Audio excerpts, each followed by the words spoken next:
was mashke and I was a duck. I swim to the bottom and never come up. Tell me how long do I have to wait?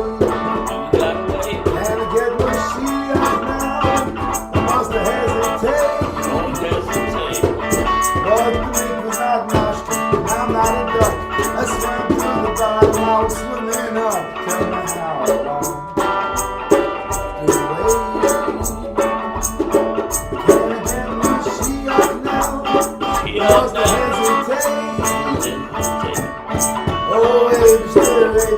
I ain't lying. The people down here, they're sick and dying. Do I have to wait? And to get my shliach now, or must I hesitate? Oh, merciful King, all the work is done. Don't you think it's time we could have some fun? Tell me how long do I have to wait? And to get my shliach now, we must hesitate. Oh, come on, children, come have some fun. You ain't seen nothing like the Holy One. Tell me how do I have to wait? And to get my shliach now, we must hesitate. Hey, baby, down, baby, baby,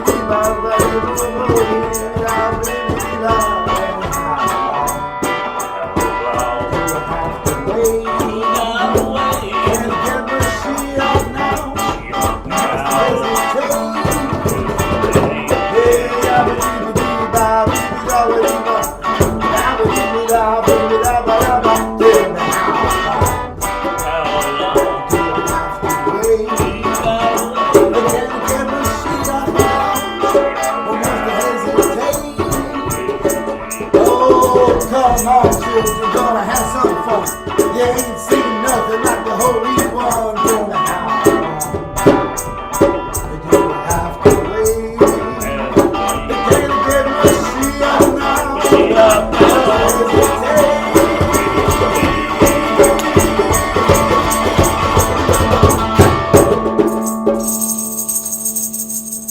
Hey kids, what time is it? Time for Gezintahait Street. It is time for Gezintahait Street. And the story for tonight is called Mountains, Bones, and Rabbis. Now that's a rock and roll story, Natalia. The Zohar relates that once Rabbi Tzvi and Rabbi Yehuda were walking and came upon great mountains. While on those mountains, they found themselves walking on bones of the people of the generation of the flood. It's now Parshas Noah. And one of those bones was 300 yards long. 3 football fields long, one bone. They said, these are the bones of those who had no fear of the judgment of Hashem. The father of the Rebbe, Rebbe Leivik, explains the story in terms of Kabbalah and the supernal worlds. He says the high mountains represent the peaks of unholiness, the kings of Tohu. Even though they are very great, their sense of self-importance would not make room for others, not even for Hashem. Our Rebbe asks, why were these sages on those high mountains in the first place, walking on bones of the generation of the flood? Really, they were supposed to be where? Learning in yeshiva. Logically, these sages should have been sitting in yeshiva, not walking among the impurity and unholiness of the bones of dead people.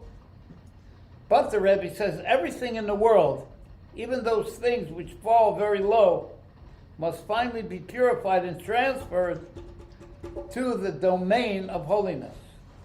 And from seeing how far the generation of the flood fell, we can realize how great their source was above.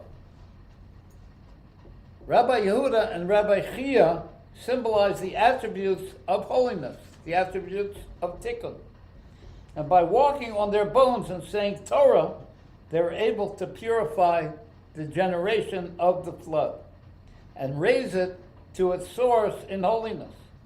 And in this way, that's why they weren't in yeshiva. They had to raise up those bones from before the flood. And in this way, they're able to draw the powerful lights and revelations associated with Tohu over to the side of holiness, to the side of Kedusha. Besides, they get to skip denim class. I thought I threw that in there. In the Torah portion of Lech Lecha, Hashem said to Abram, walk the length and width of the land. And by walking through the land, Abraham acquired ownership of the land. In the same way, these sages transferred the bones that remained from the generation of the flood from unholiness to holiness to Kedusha. And our Rebbe tells us that the lesson which the Zohar teaches and Reb Leivik explains can be utilized by each one of us in our service to Hashem in the following ways. Number one, are you okay with this, Gimel Aleph? You're following? Yes, Bitzal. Like my dear friend Dr. Krieger says, he's talking about bones. The people of the generation of the flood were huge. Their bones were 300 yards long. And this should arouse us to realize the greatness of Hashem. How great are your works, Hashem. The generation of the flood were very tough. They weren't afraid of Hashem's judgment. And we have to learn from their example to be in awe of Hashem and bend to His will. Like it says, how awesome are your works, Hashem. As the sages say, be soft like a reed and not hard like a cedar. Be ready to bend to Hashem's will.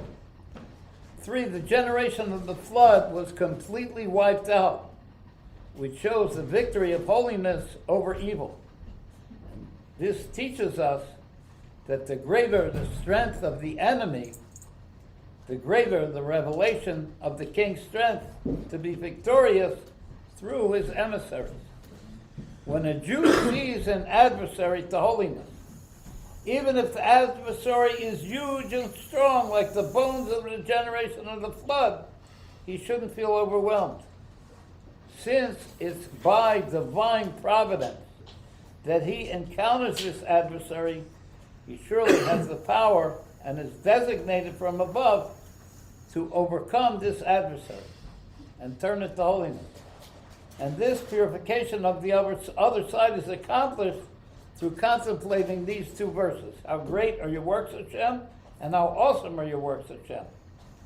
This contemplation gives us the power to avoid going in undesirable ways and to fix undesirable aspects of our world until all darkness is changed to light.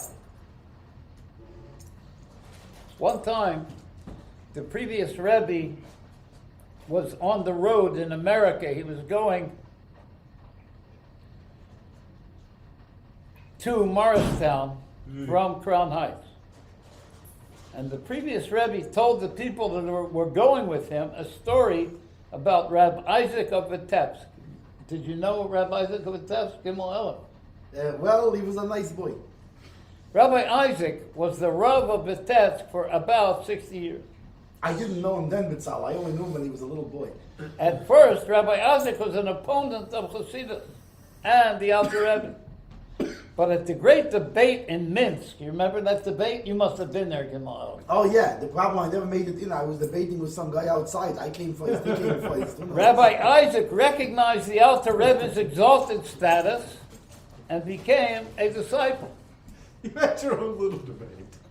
At that time, the Alter Rebbe said that a person should say Tefillas HaDerech, the prayer of the traveler, every day. Because we are constant travelers in the stages of life. Consequently, Rabbi Isaac would say every day Tefillas HaDerech. He wouldn't say Hashem's name, but he would say that prayer. At that time, he prayed for spiritual strength and wisdom to accomplish his spiritual mission in life rather than for physical needs and worldly fortune. He lived over 97 years. In those days, that was old. At his first Yechidus with the Rebbe told him, there is no need to worry. And this instruction had such an effect that whenever Rabbi Isaac was in a bad spot, Like Morristown. or under pressure, he would say, the Rebbe told me I don't have to worry. The Tzemach Tzedek said Rabbi Isaac lived a settled life. Do we have a niggun? Oh, we sure do, Mitzalel. I thought we might. Yeah. What we got? What we got? Oh, yeah. If you wasn't tripping before. Oh, okay. Ready?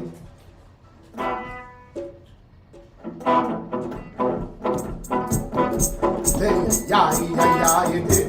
Yeah, oh, you did it. Yeah, you did it. Yeah, you did it. Yeah, oh, you did it.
By the way, it's the first day of the new month of Mar Cheshvan, and we're just coming out of a full month of holidays.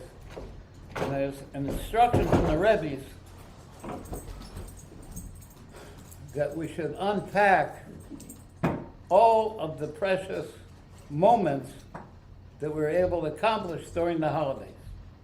Now, I don't know if everybody who's watching was able to get the precious moments of the holiday, but I'm going to try to encapsulate some of them tonight. And the first one will be through a story which will encapsulate the accomplishments of Rosh Hashanah. And it's a story of Yud-Tes Kislev, which is called the Rosh Hashanah of Chassidus. And the previous Rebbe told this story. And by the way, on Rosh Hashanah, I read this thing this year, this very beautiful thing, that we call Hashem from a narrow place, and he answers us from a wide place, right? Yeah, we call him Mitzal Karosi Ko Anoni Bamerchav Ko. So the shofar is a narrow place, and that narrow place is the essence of the Jewish soul, which can't be revealed.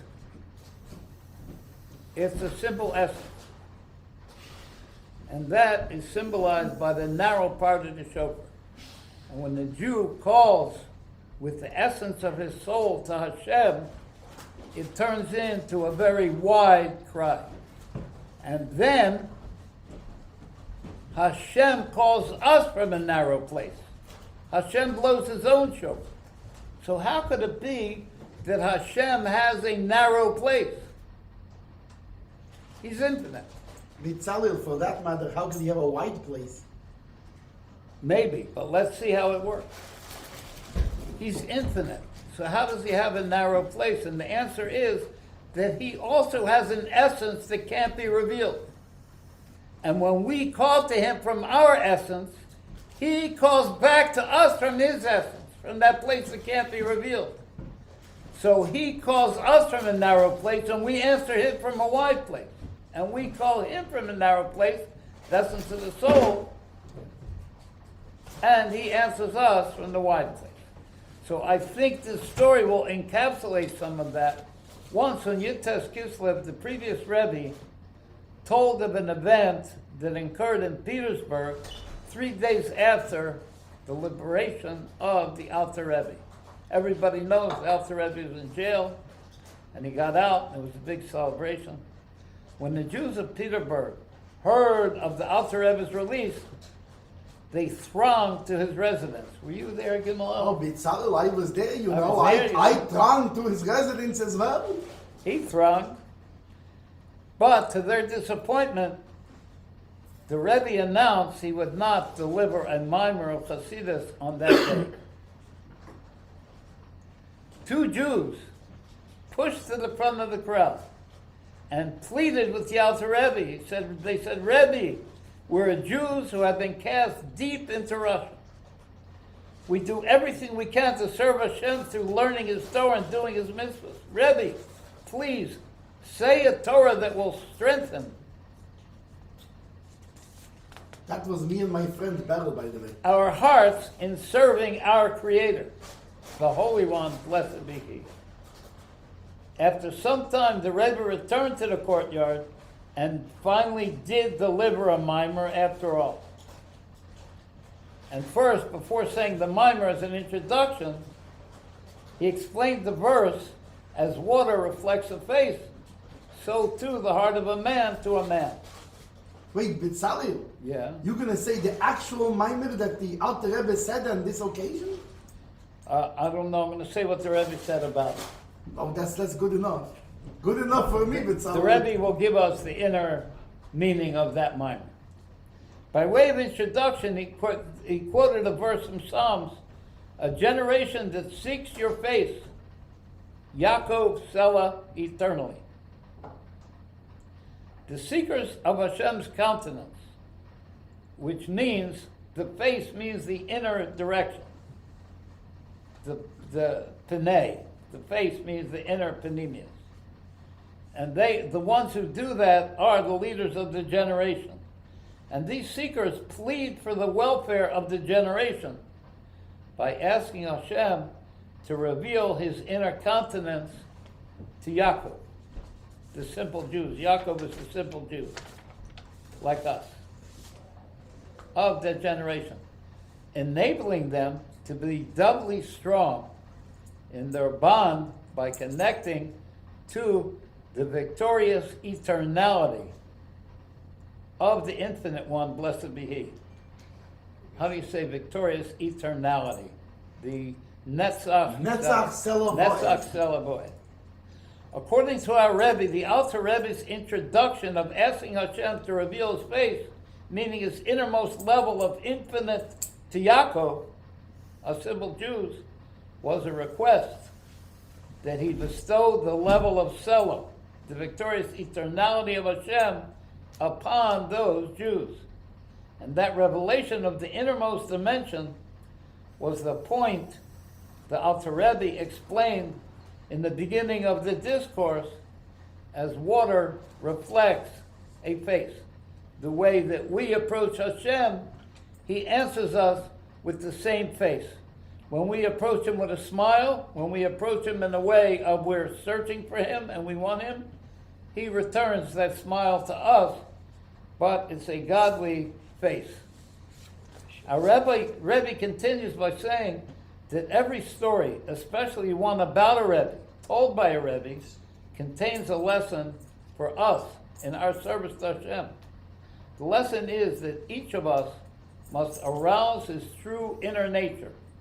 The narrow part of the shofar has to reveal his essence, the hidden essence of his soul, through the inner level of Torah, which is bound to the hidden aspects of the Holy One, blessed be He, the level of Selah, eternally victorious. And by awakening our inner essence, we'll be able to arouse and awaken the soul essence of other people, even those who are simple, unlettered people.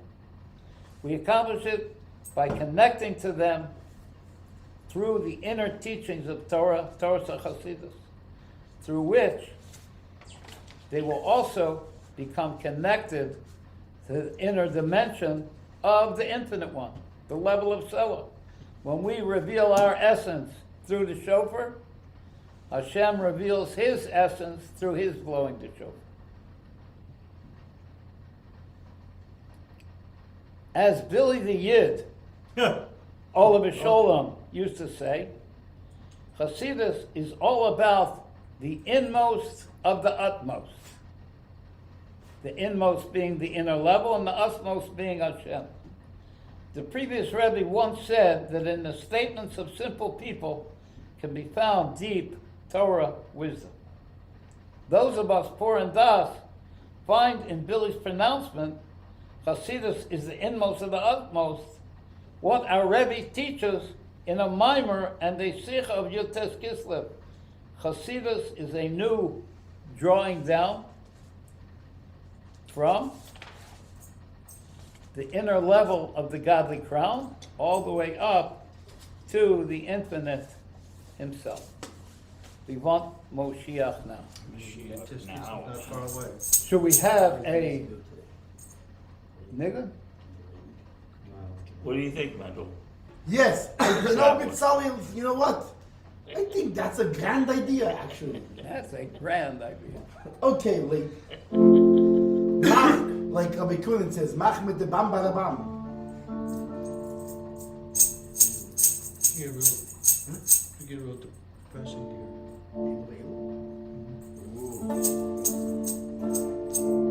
Oh, B'Tsalel, you don't like this one. No, I know.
Oh, Yashrei, Yashrei, Yashrei,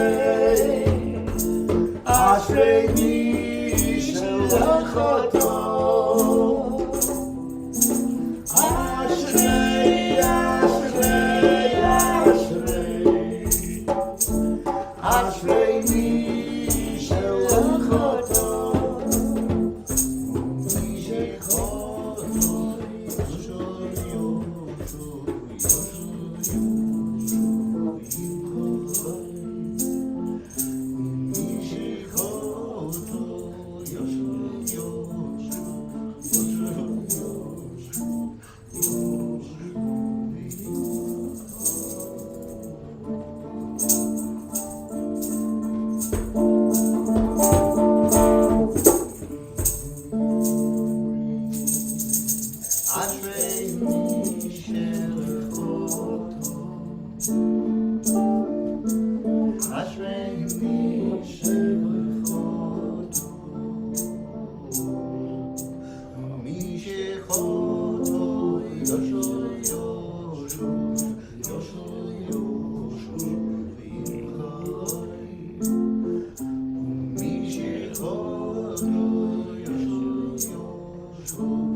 Whoever doesn't know that beautiful song is saying, happy, happy is the one who has never sinned, and the one who has sinned should return to Hashem. Mitzvah, you know what's funny? What's funny is that that's a Sukkot song. You would think it would be a Yom Kippur song, but Yeah, it's it's actually we screwed up sing in it the on middle. Sukkot. Sorry about that. It's a song we sing on Sukkot. It's a Sukkot. Yeah. My sukkah is Maybe that's because the final ceiling is Ishan Rebbe. It's an all year round song. Really. Well, here Gezintahait Street, it's always what- Sukkot. It should be an all year round song. Let me It's ask all you on guys that a It question. is. It's an all year. We're going to sing it every week. What's the meaning?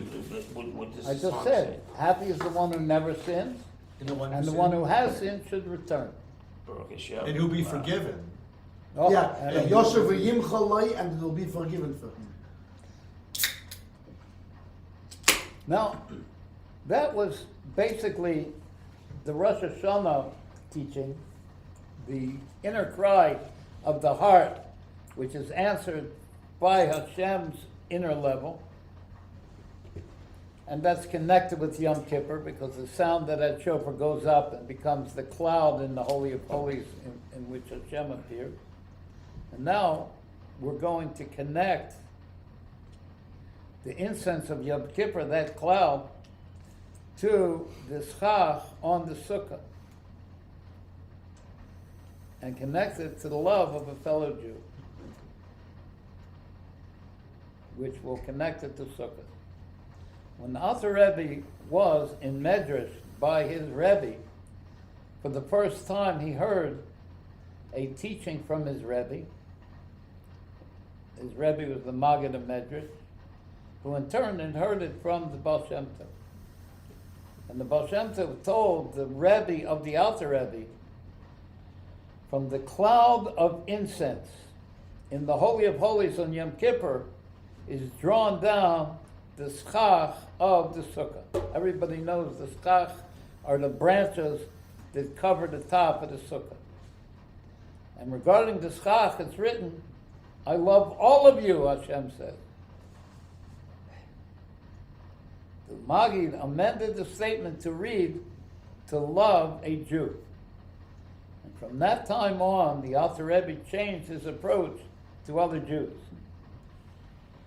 Previously, he had remained aloof from the simple people. But after hearing the Maggid's statement, he engaged in bringing them close. You get That's it? right. Come on, Elif, you get that one? Yeah. Our Rebbe says that at first glance, the story is difficult to understand. What connection is there between the incense and the shliach? Furthermore, what does shliach have to do with I love you all, and how is that connected to love a fellow Jew? The relationship between the cloud of incense on Yom Kippur and the shliach is one of opposites. The incense ceremony on Yom Kippur took place in the Holy of Holies, which was an inner chamber and was made largely from gold. The sukkah, on the other hand, is not in an inner chamber, it's outside the house. Furthermore, it's not made from precious material, but from vegetative matter which is not even suitable for eating. Two complete opposites. So how is it that the shliach comes from that incense in the Holy of Holies? On a spiritual level, however, the lowly shliach is drawn specifically from the incense offering, whose place is in the most precious of locations, the Holy of Holies. And this conforms to the well-known principle. You know the principle? Yeah, he got me in trouble a lot of times with something. The higher a thing is, the lower it descends. So that cloud of incense in the Holy of Holies is the highest moment of Yom Kippur, and descends all the way to that vegetable matter that becomes the roof of the sukkah. And the specialty of Yom Kippur is that the day of Yom Kippur itself brings forgiveness and enables us to reach the level of being purified higher than the name of Ayah. All the way to Hashem himself. Higher than any kind of revelation. That's why it was in the cloud. It covers up on any kind of revelation. Here too, we see a connection of opposites. Through Yom Kippur, one reaches Hashem's essence, which is much higher than space and time, while remaining a soul in the physical body. We reach this level of Hashem's essence, which is higher than space and time, but we remain as a soul in the body captured in space and time, within a specific time, that year, and that place. And out of this level of essential unification, the cloud of incense in the Holy of Holies is revealed, I love you, Hashem says, as symbolized by the shliach on the sukkah. The reason is that every soul is rooted in Hashem's essence. And this essential love becomes expressed even to the simplest person. The mitzvah of sukkah is easy to do. Any Jew, one without merits, or even one who has no revealed love and fear of Hashem, can perform the mitzvah of sitting in the sukkah. As soon as he sits in the sukkah, he fulfills the mitzvah and actualizes his potential to make this world a dwelling place for Hashem. When the Alter Rebbe heard the Torah from the Maggid, it had a profound effect on him. The Alter Rebbe was a brand new soul from the supernal world of Atzilus, who even in this world remained a soul of Atzilus, a very high soul. And thus, the role of this stellar soul was to affect this physical world. As we said, the highest thing comes down to the lowest level. And the chronology of the lesson our Rebbe teaches is that first, the entrance on Yom Kippur corresponds to the level of service higher than the name of Avaya. Then that exalted unification is drawn into the shliach of the sukkah, which represents Hashem's declaration of love for a Jew, as he is invested in a body and an animal soul in this coarse physical world. And from this, we derive a lesson in actual conduct, to love a fellow Jew, especially a simple Jew. We want Mashiach now. Oh, me. Yeah, now. Yeah, the world ain't short of simple Jews, that's for sure. You can find one. I think You don't have to look far. that everybody has a simple Jew and a sophisticated Jew. Meaning, Bitzal, everybody is capable of being a simple Jew if they really want to. Not only that, And everybody is capable of being a sophisticated Jew. Just Even sophisticated. the simple Jew. This one. For no some reason, we'll do Akbu. Wait, by the way, I just want to say something. Oh, First of all, this week was a special week. Our dear friend Izzy Davidson had his birthday. oh, I had And, two birthdays. you know him. This- So, this Mazel week. Tov, Izzy. And Yom we- Freeman? You know, and we had his birthday for bringing by Hershey's on Tuesday night. Grandma. Grandma Friedman got married. Oh, and Yankel Meisha Friedman got married, Mazel Tov. A lot of good years. And We've been named Mazel Luna after all. Tov. And also this Gezintahait street is in loving memory of our dear friend Avi Grodsky. Avram Eliezer Ben Shlomo Leib was a very dear friend of ours, and May a Hashem arise in the very highest very heights. special yid. What they say, only the good die young. Is this is this guy? It's tragic. He was really a special person. And Avi, we love you so much. And They're we should raising see you money again for in his the coming year. family too, so. Yeah, we will post it to Milsam on our site. No,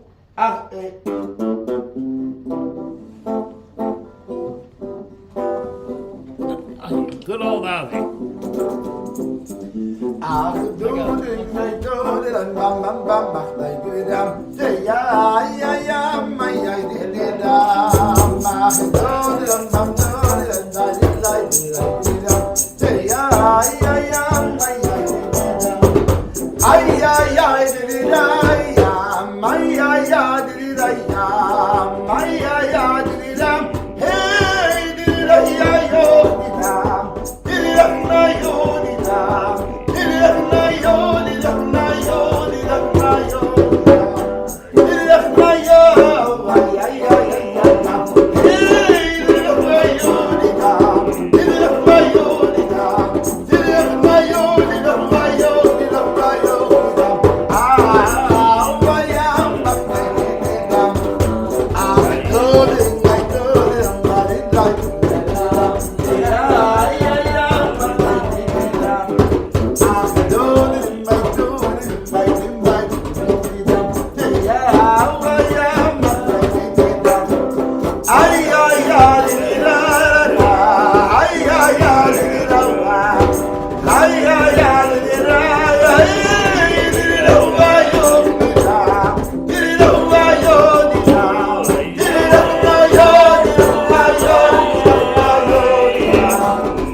That sounds pretty good. I guess it's like to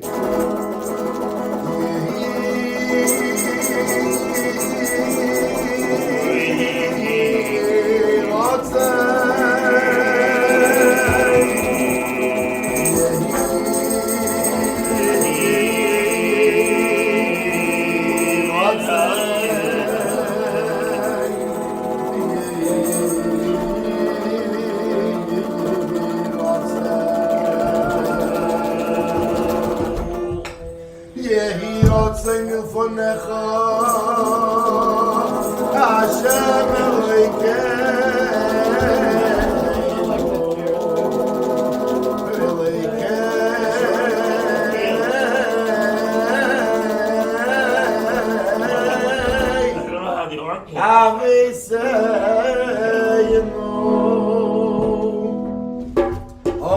Tati, our king, won't you do a good thing? And please return with your people, and the angels all sing, oh glorious King, Glorious King. return with your people. Return me your Oh, they made you a clown. Why don't you come back to town? Come on back now. And please return with your people. I wrote this one. Oh, Tati, our Daddy, you know it don't think. don't mean a thing. Return with your people.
And last but not least, a Torah teaching about and connected to Shabbos Bereshis, the Shabbos in which we read the first Torah portion.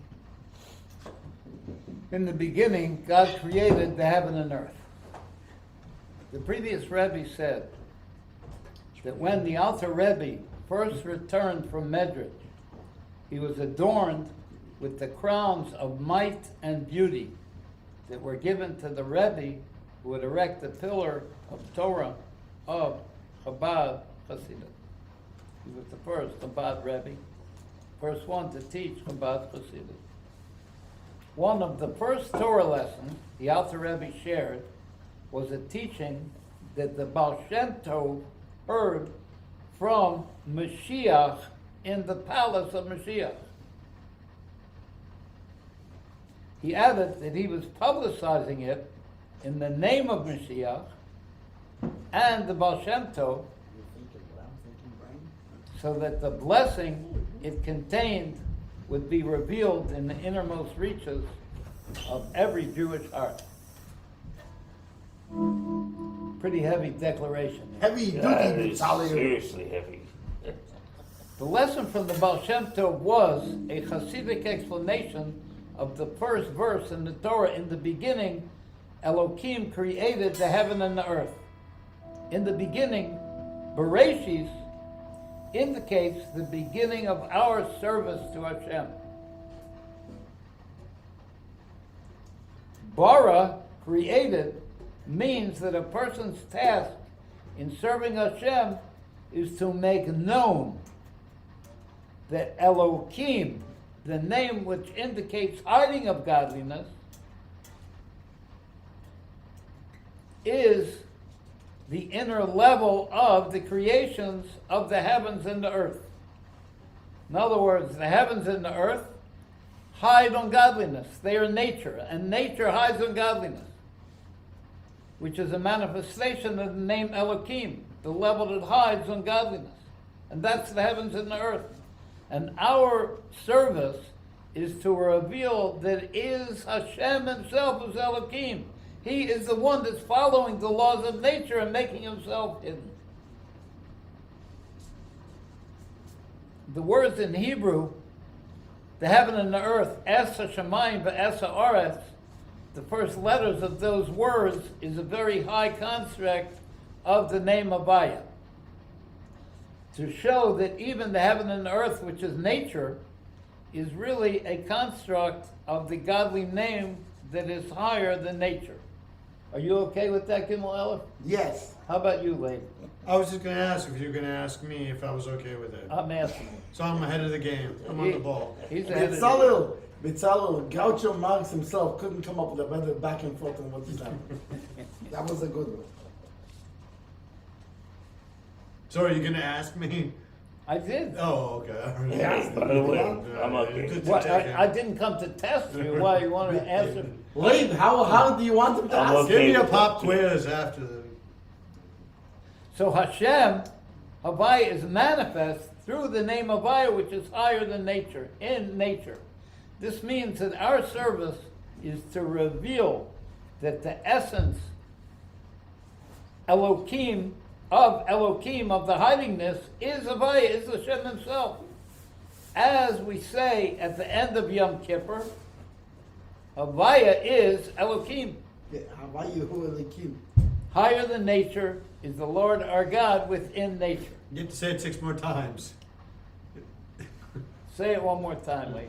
Say that Havaya. again. Havaya is Elohim. Say it again. Now, our Rebbe asked a question.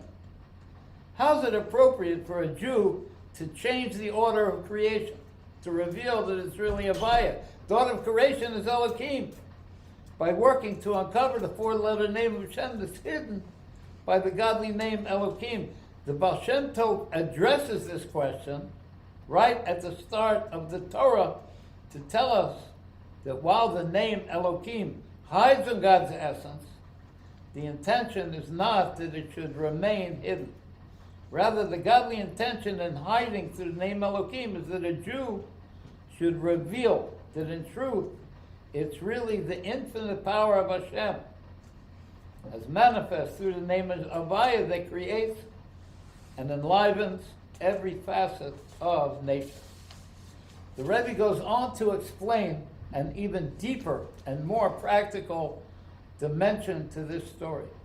He says that the coming of Mashiach is the whole purpose and point of godly service.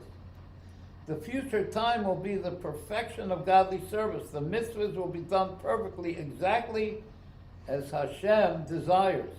And the superiority of that perfect service in the world to come is dependent on our service of revealing godliness from his hidden state through our service of Torah and mitzvahs during the exile. He develops that that thought further by citing Rashi's commentary on the first verse of the Torah. It says he gives to his people the inheritance of the non-Jewish nation. Rashi asks, meaning that he gives us the land of Israel. Rashi asks a question. Why does Torah start with history in the beginning? It's a book of laws. It teaches us how to serve God. So why does it start with the history of the world? In the beginning, Hashem created the heaven and earth. The function of the Torah is to teach law and ethics.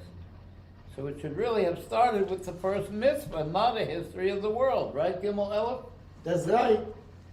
The reason the Torah starts with the creation, explains Rashi, is so that when a non-Jew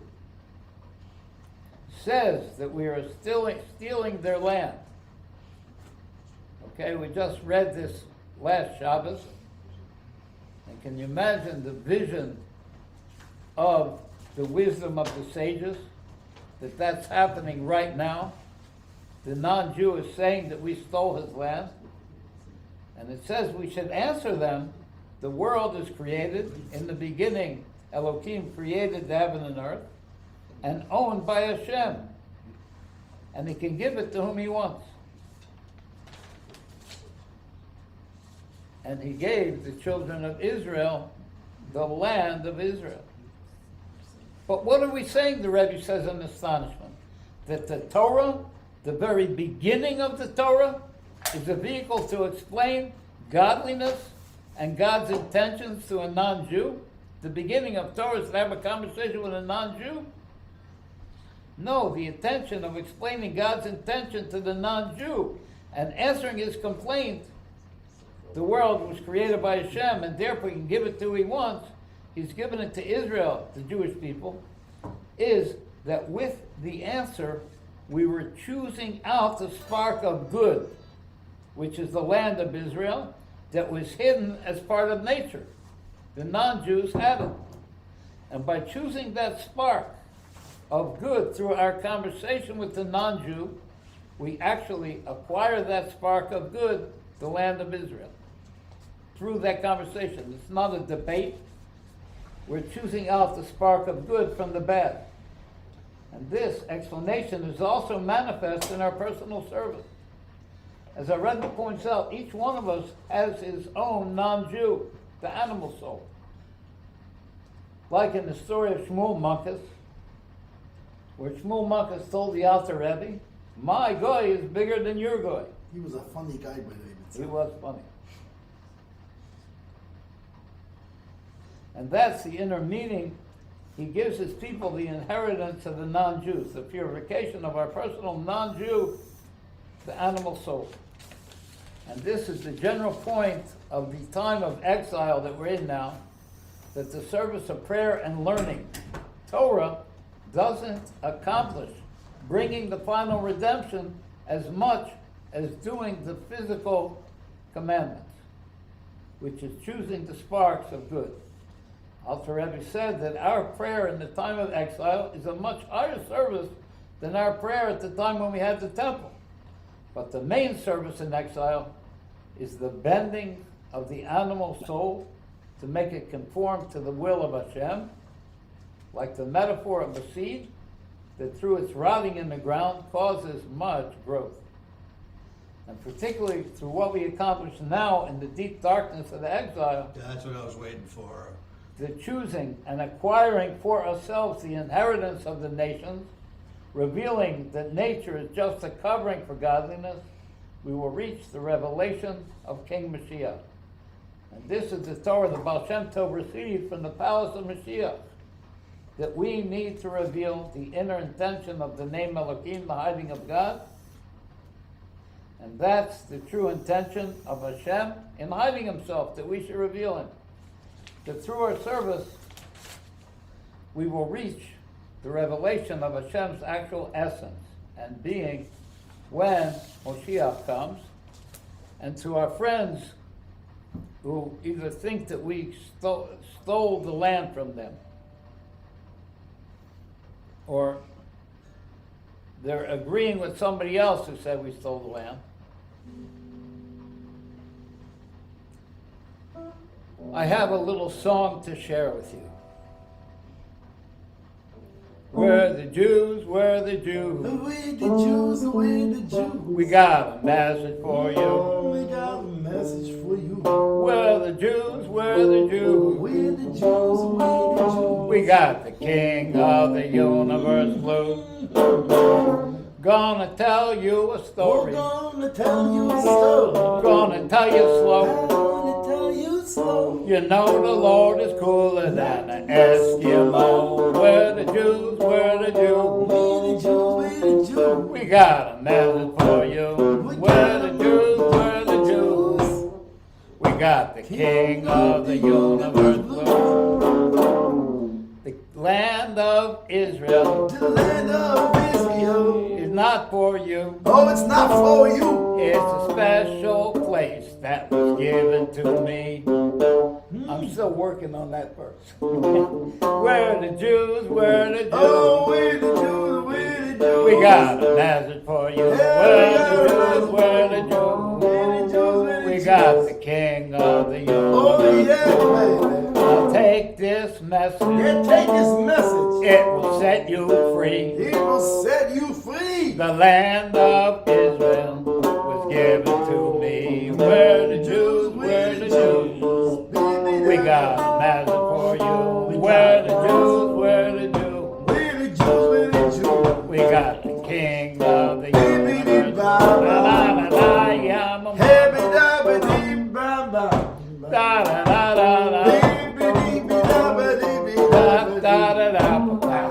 Now come on, children. Yeah, come on, children. We're gonna have some fun. Oh, we're gonna have some fun. You ain't seen nothing Like the Holy One. We're the Jews, we're Oh, the we're Jews. the Jews, we're the Jews. We got a message for you. Oh, we got We're a the message. Jews, we're the Jews. We're the Jews, we're the Jews. We got the King of the universe. Ba-da-ba-ba. And we tell you, we have actually a couple of We have? Well, you know, he was talking about the tales about Hashem, he must say Kosima. Oh. But you know, when you think something like this, I think we're gonna have to have a chana niggun, a preparation niggun.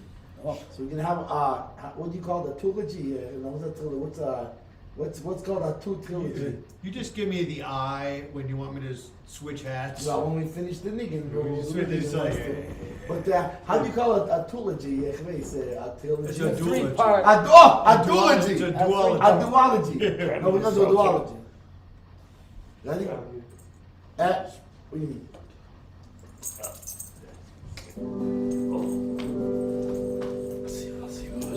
Maisha, I need you for this one. I'm here, I'm not here. Maisha. I need some Okay, but make sure you, hydration. take it. So, Some 100%. weird stuff. But make sure you sing with me here. I What's up? will. I plan to. I want to. You start it off. Hey yo, yeah, na na na na na, mo ye di mamba. Oh yeah, na na na na, oh ye di mamba. Hey yo, la la, oh yeah, di mamba. Oh, you na na na na na. Oh, you di mama. Hey, oh, you na na na na na. Oh, you di mama. Oh, ya la la. Oh, yeah, you di mama.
Mosai,